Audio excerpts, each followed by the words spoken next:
What up? What up? What up, everybody? Welcome to the Grid and Grind Show brought to you by the Off the Bench podcast.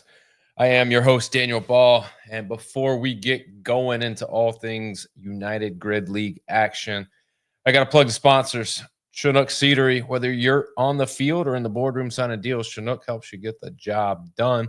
Memphis City Designs, get your brands, gear, logos on everything from shoes to underoos. It's the holiday season, and you can stop in or you can go online to Memphis City Design and get your Memphis Tiger gear, Memphis Grizzlies gear, and your off the bench gear while supplies last. I mean, Santa could come early, he could come late, but what I will tell you is Santa won't be able to put anything on that sleigh if you don't act now.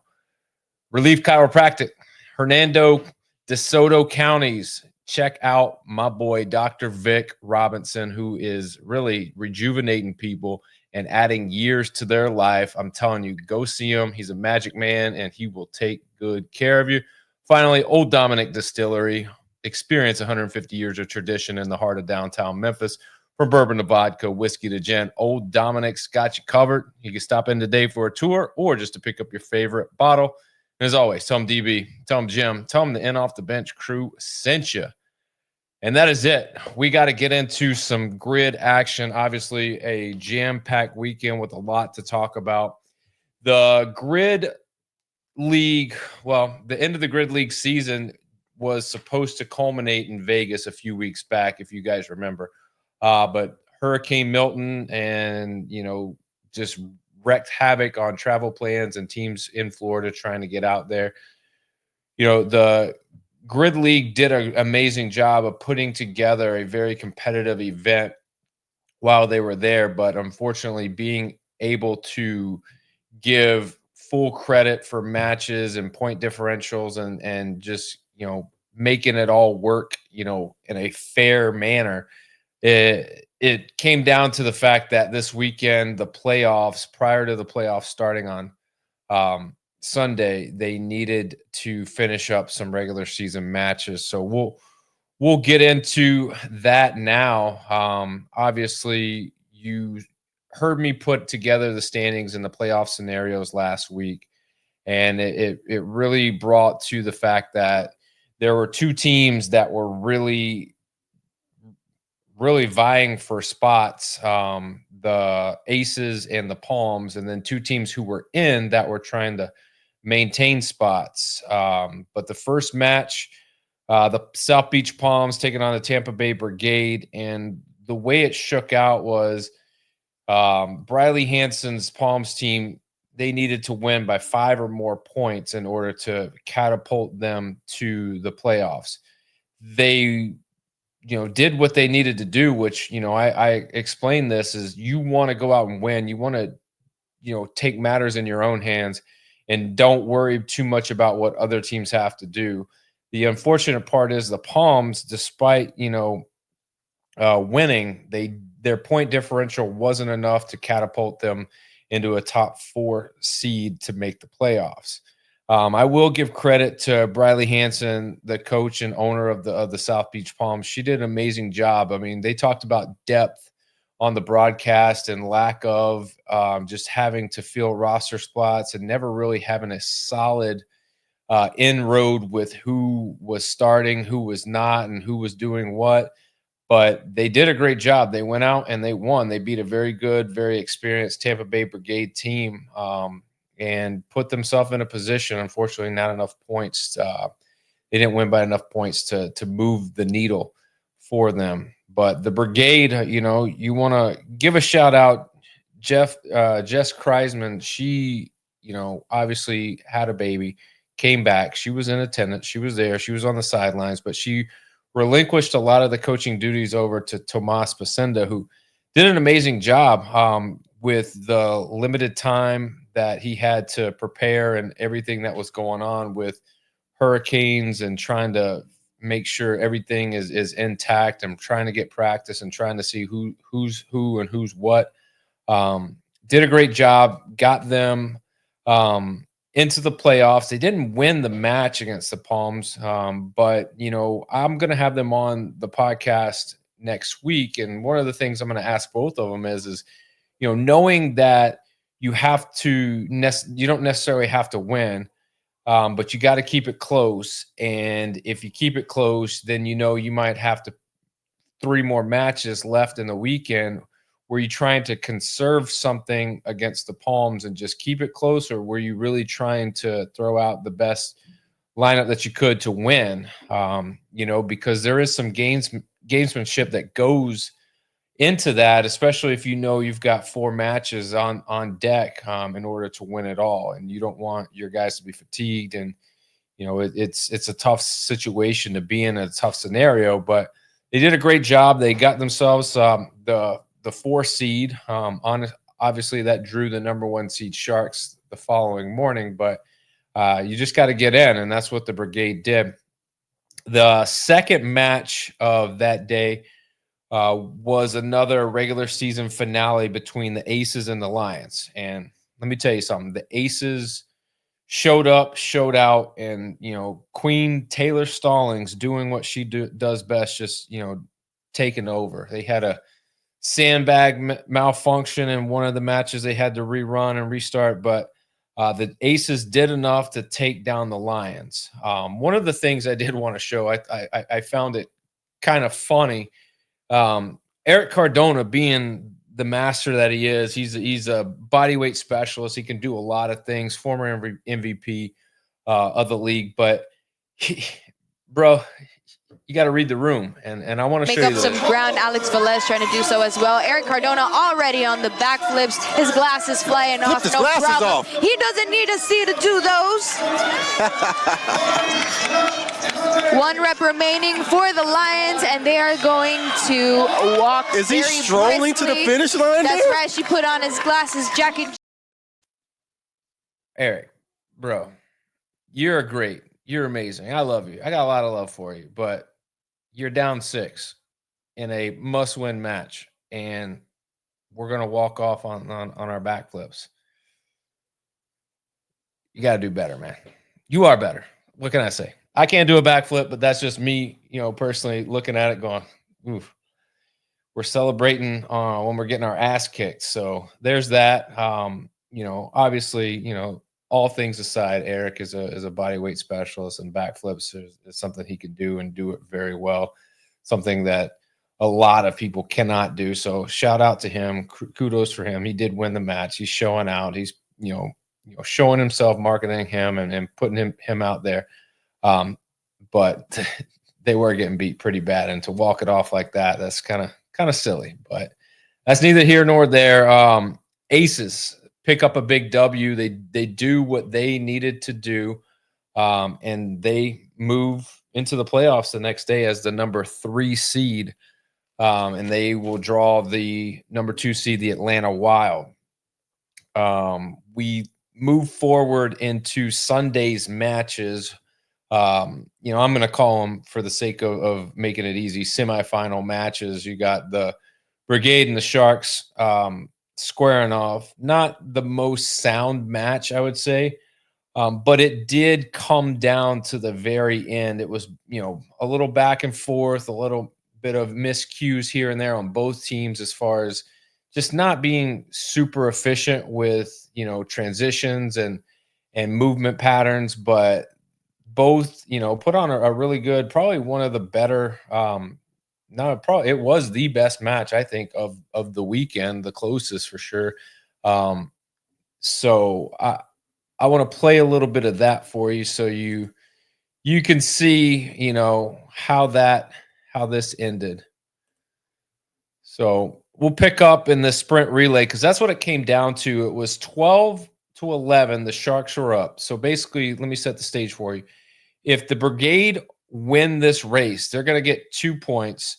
And if the Sharks finish the race, they're going to get 1. Either way, the winner, if it was the Brigade, they would have moved on to the championship, and the Sharks, the number 1 seed, would have been going home. But we'll pick up. The Sharks are in the lead here on the handstand portion of the sprint relay. Gonna bring out Sam Nally for those handstand walks. She's gonna go all the way to the finish Slow line. and steady, for just the Tampa moving Bay through Brigade, it, motoring it. we are bringing in, who is that? Is that Jake Haggerty? But Oh, the brigade no, gets sorry, I'm a liar. going here. That is He's walking fast, whoever it is. That's Chris Chaffee. I'm sorry. He They were hits, blocking me. and they We get got going. David Blatt for the Southwest Florida Sharks here. Dalton Herrero coming out for the Tampa Bay Brigade. Oh my goodness. The Tampa Bay Brigade are making up some serious ground here. Chris Chaffee is an absolute beast on those handstand walks. David Blatt used to play for the Aces. This is his first season with the Southwest Florida Sharks, doing a great job. Both of them finishing at around the same time. Dalton Herrero able to make up When we some talk serious about time here. Oh no, I'm a liar. Marissa transitions, Oxenford. this She's is going to what be I'm doing that talking last about. rep to get out of there. You And got she's finishing Marissa 4-point Oxenford touch to get coming out in of for here. one rep at the Sydney very Witter end over to here finish on it those up, and I think dumbbells. this is really She's doing what those 12 cost dumbbell them hang snatches. the match and Each possibly a hand chance has to go to the 40 championship. pounds on it. Rebecca Rouse goodness. coming to do it for the Tampa Bay Brigade. Rebecca Rouse, she is an Olympic lifter right there. She's doing her thing right there. Let's see if she can make up some ground. Right now, the Sharks are in the control right now and in the lead. I think it's going to come down to the sprint, Cassie. Make sure that they remember to do their 4-point touch, because if they miss it, the rep does not count. They want to stay present in what they're doing right now. I think you're right. That's Sam Martin for the Southwest Florida Sharks coming in for those Man, burpee to rings, looking really great finessing on the them. touch on that If I ring can right there. say that for That the is amazing. Brigade, that switch for Marissa Oxenford and Herrero really cost them a lot of time. But here comes Garrison Matthews coming in for the Tampa Bay Brigade, hoping to make it up on those burpee ring to touch. This is what we were talking about. You don't want it to swing. there. Oh, he didn't even know that he finished. He has And to go hit another that 4-point miscue touch. on Oh, going it's able to down, give the not Brigade thinking a he little did bit all the more reps, time but- here. Garrison Matthews finishing off his last 2 reps, and that's going to bring in Roderick Holloway Giving for the 7 Roderick clean and Holloway jerks at enough time to make it to the 225 barbell. pounds. Can he do it in time? Oh man, those look easy. Those are touch Easy, and go. And Kyle Massey's going to be coming in for the Tampa Bay Brigade. It's win or lose here. Whoever wins here goes to the championship. 2 reps And this is remaining where you for see Roderick the Holloway. Sharks Kyle the Massey heavyweight. trying to finish. Make their Roderick way Holloway, in their 4-point 4-point touch touch. run And it to looks the like the championship. Southwest Florida Sharks are your championship contenders. 2024. Wow! What a way to finish. I can't even talk right now, Cassie. The Sharks, the Southwest Florida Sharks, are in the championship. Tampa Bay Brigade.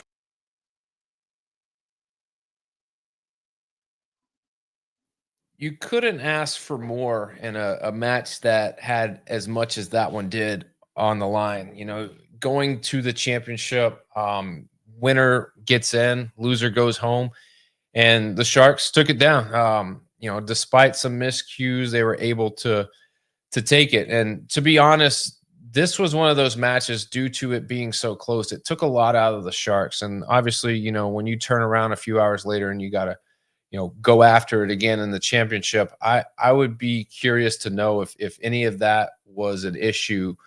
Just having to have such a close match with the Brigade, did it take anything out of them moving into the championship match? Because we'll talk about that and break it down a little bit, you know, once we get there.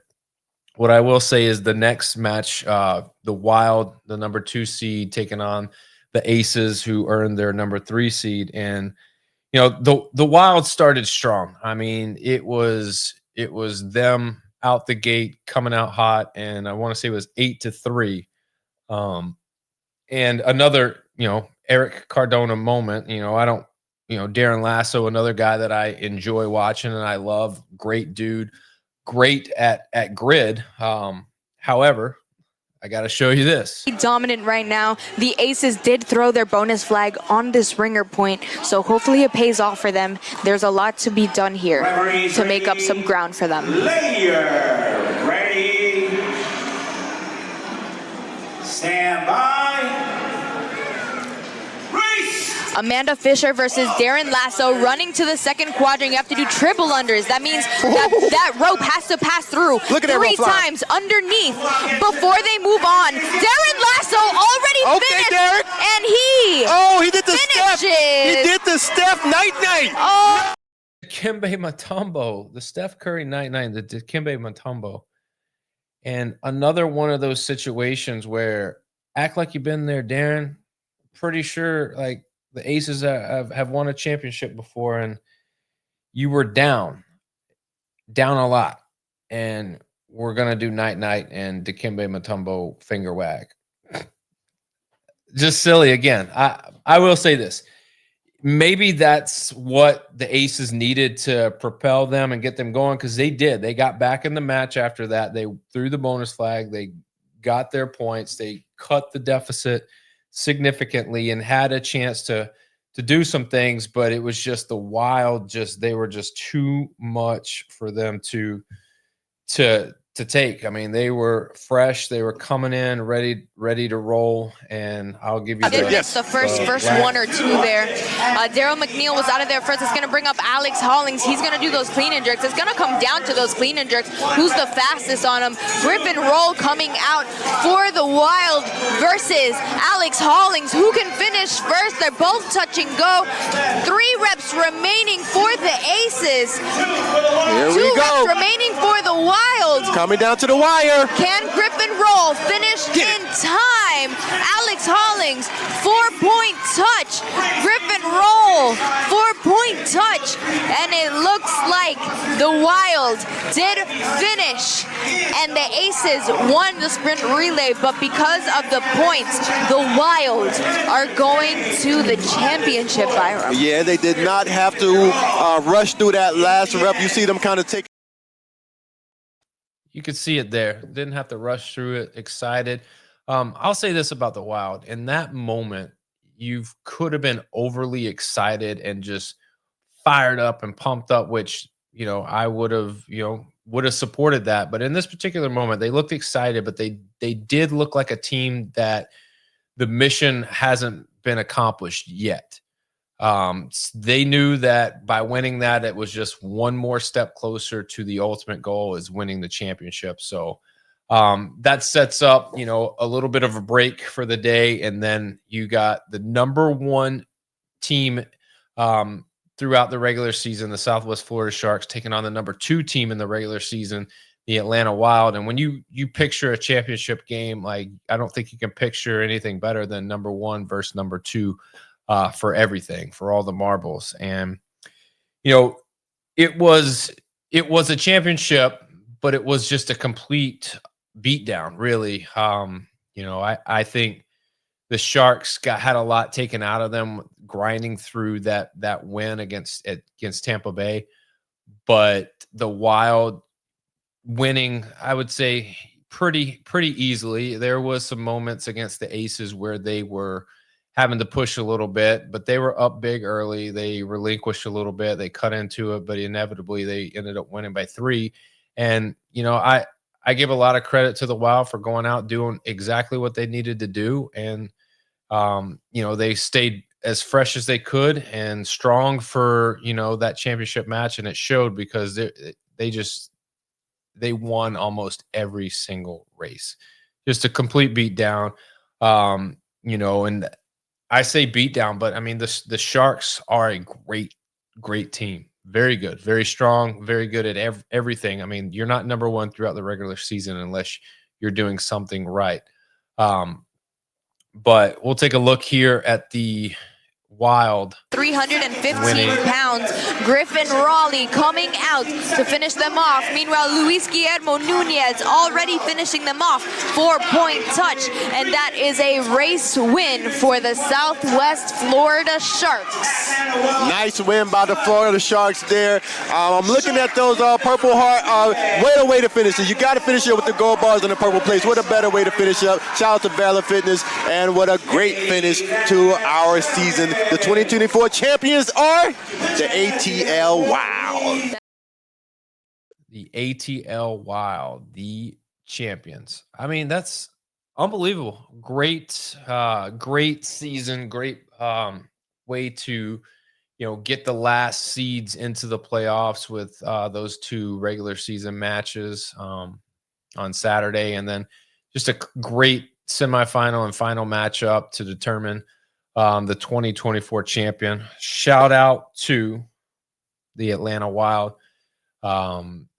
Mia Hibbard, Jonathan Chen, great job putting together ownership, getting the right guy to coach the team, Dan Jackson, and just the right players. You know, so many people were difference makers throughout the season and in the playoffs to do what they do and you know, ultimately call themselves the champions. So that, in a nutshell, was the end of the regular season and the playoff weekend. A lot of good things to look forward to for United Grid League. You know, obviously it's going to be a jam-packed off season. It looks like, you know, there's a lot on the horizon. I'll be talking to Sophia Davenport, who's the owner of the expansion team, the Houston Bandits. They'll be starting the 2025 season as the newest team. And I'll get her take, see what's going on, because if there's anyone who's super busy trying to fill a team, it's her. Obviously, I want to understand what she's looking for and what her take was, and if she is using the Wild and the Sharks as the barometer for building a team. Like, I need to be as good as these two in order to have a chance. So it'll be interesting talking to her tonight. That'll be out. Look forward to you guys joining me for that. Look forward to talking, you know, all things Grid League with Sophia Davenport, who has had an illustrious career as a player, and now she's owner, coach, GM, doing it all. And then next week we'll be talking to Jess Kresman and Tomas Basenda of the Tampa Bay Brigade. Just a wild ride. If there's anyone, like, Jess is one that has had an extremely crazy year, and I'll be interested in her take on, you know, coaching, GM, ownership, having a baby, trying to juggle it all, and then Tomas coming in to help out and what the plan is for next year. So y'all stay tuned. A lot of stuff coming out from the In Off the Bench crew in regards to the Grid and Grind show and just United Grid League in general. If you like what we do, we drop shows Monday nights, Tuesday nights, Wednesday nights, Thursday nights, Friday nights. We got content going every night. We're basically a podcast network. If you're interested in being a part of that network, hit me up on Instagram at Daniel Ball II, at In Off the Bench, at producer Jim Cross. You let us know if there's something you want us to talk about, or if you want to get on and be a part of the network and talk about it yourself. Let us know. Drop us a line. Obviously, go over to YouTube, click like, click subscribe, click notifications. That way you're in the know, in the loop, and you're the first one to get access to premium exclusive content, exclusive interviews with Grid League superstars, Grid League owners, coaches, general managers, players. We do college baseball. We do gymnastics. We do it all. So check it out. A lot to look forward to, and we will catch you guys on the next one. So as always, remember, strong body, sharp minds, grit and grind all the time. We are out.